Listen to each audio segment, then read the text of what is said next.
আসসালামু আলাইকুম ভাই সাহেব, আজকে আগর আমলি একটা রান্তাম ও দিলাম তেল, সামান্য তেল দিলাম আর ও বহুটা কিতা কিতা কেন গরম মশলা সবটা আছে।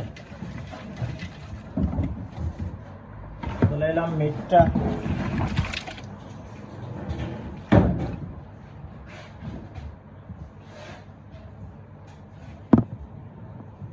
মাঝে আদা রসুন দিলাম বড় চামচে, চামচ থেকে বেশি ও সামান্য টেবিল চামচে 1 চামচ দিলাম হলদি পাউডার, ও প্রায় দুই চামচ থেকে একটু বেশি দিলাম মিক্স পাউডার, ও দিলাম জিরা পাউডার টেবিল চামচে 2 চামচ,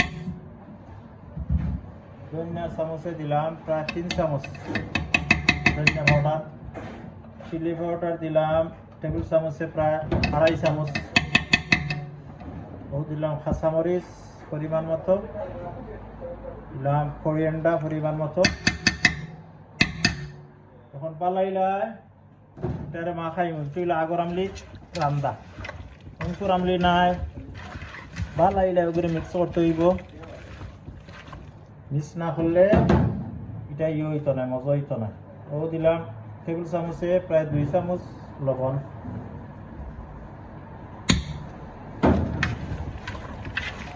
হইলো আগর আমলি রান্দা পাইছা বকল।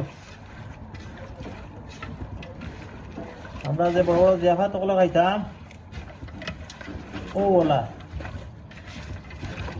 ও স্পাইস খাইতে হইব। আমি আর 1 ঘন্টা বাদে তো জালো দিমু, দেখা কত টেস্টি হয় কারিটা। দালচিনি তেজপাতা এলাচি সব তো আছে, গোলমরিচ লং ওলা মাখাইয়া বেশ করি 1 ঘন্টা রাখবা জালো না দিয়া।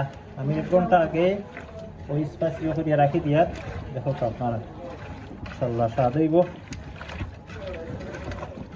কারিটা ইনশাল্লাহ। আল্লাহ তৌফিক দিলে আপনারা দেখো। ওকে, আপাতত 1 ঘন্টা বাদে আর স্টার্ট দেব। মিট কারিটা বহু সময় বাদে আমরা জালো পাইছি, হাত দিমা খাইয়া এটা আগর আমলি হাত দিমা খাইয়া বইছি। দেখা যাক হাল দিবার আগে সব মশলা দিলাইছি একদম মাখাইয়া, মাখাইয়া বইছি। মিট কারিটা পাইছা বকল আলহামদুলিল্লাহ।